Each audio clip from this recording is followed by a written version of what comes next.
Times columnist and Jessica Tarlov, author of America in the Age of Trump. Both are Fox News contributors. I think a lot of Americans who supported the president give him a lot of credit, and Paul Ryan a lot of credit, for what they saw with tax reform and what they've seen on a number of fronts. But when it comes to, the voter, Tammy, who said, look, I think he's going to really shake things up. And if he can get the House and the Senate going too, then we're going to see some real draining of the swamp. It's very tough to move that town. There's no doubt about it. But have you seen enough? I think what we've seen is that President Trump is determined to keep his promises.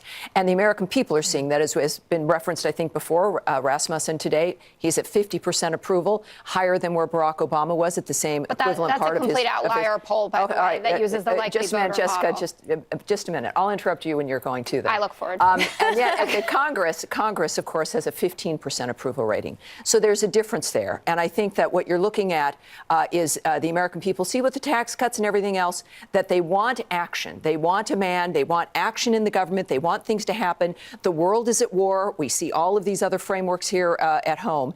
And at the same time, as of last month, 43% of his nominees have not been confirmed for offices, including ambassadorships like Rick Grinnell. I think no matter what side of the political fence you're on, that is something that infuriates Americans. They can see what's going on, and to have Congress who doesn't, as you pointed out, I think they're going to work 75 days in the rest of the year. We've got 7 months. Right? The rest of us, 75 days of work scheduled. It's insane. And yet they don't want to, of course, do anything now because they've got vulnerable members. They don't want to take scary votes. Yeah, but that may not work. Yeah. You know what I mean? They might be the scary votes that actually work. Exactly. Scary votes doing nothing, I think would make a big difference. You have to remember that there was actually a bill sponsored by former Representative David Jolly to force Congress to work a 40-hour work week. When you think about the fact that Americans, it's so offensive when you think that the average American is working upwards of 60 hours a week to just get by, to put food on the table for their families. That's what's going on there. That is the swamp problem. I would, not just because I interrupted you, but because I actually agree with you, would say I agree with your point about what President Trump is doing. People can see that he is trying. He's out there saying, calling out Republicans and Democrats alike. That may not be enough to save his party come midterms, but I think that majority of this is actually just cyclical. This is what happens in the midterms. No, it is what happens, but they have to hold 24 seats. If they don't hold 24 seats, they're going to end up with, Maxine, they're going to end up in some sort of impeachment The GOP process. itself is highly likely. The GOP classically always grabs defeat out of the jaws of victory.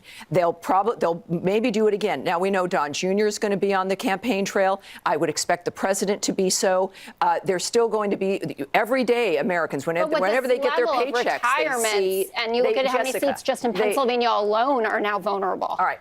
My point is that every week people see the benefits of the tax reform.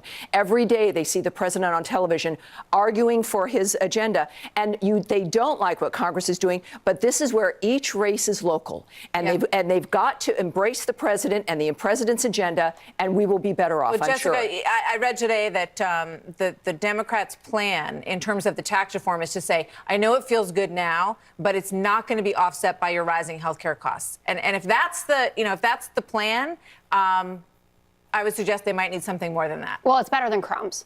So I think that is a smart messaging strategy. I think, healthcare is really a winning issue here. That's something that happens on both the Democrat and Republican side, to focus on that, what the repeal of the individual mandate will do, how we can improve upon Obamacare to make sure that each American has more affordable healthcare, I think is a smart place to start.